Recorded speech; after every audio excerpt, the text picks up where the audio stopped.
Egyptian falafel, also known as ta'ameya, has a unique flavor and is typically made with fava beans instead of chickpeas. Soak the fava beans. Rinse and soak the dried fava beans in water overnight. The beans should double in size. Prepare the mixture. Drain the soaked fava beans and place them in a food processor.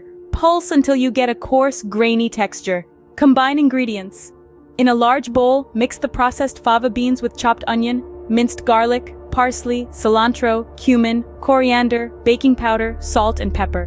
Mix well until the ingredients are evenly combined. Shape into patties. Take small portions of the mixture and shape them into small patties or balls. You can use your hands or a falafel scoop. Fry the falafel. Heat vegetable oil in a frying pan over medium heat. Carefully place the falafel patties into the hot oil and fry until they are golden brown on all sides. Ensure the oil is hot enough to crisp up the falafel but not too hot to burn them. Drain and serve.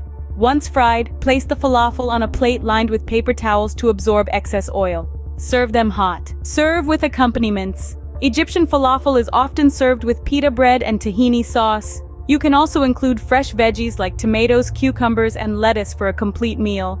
Enjoy your homemade Egyptian falafel. Feel free to customize the recipe according to your taste preferences.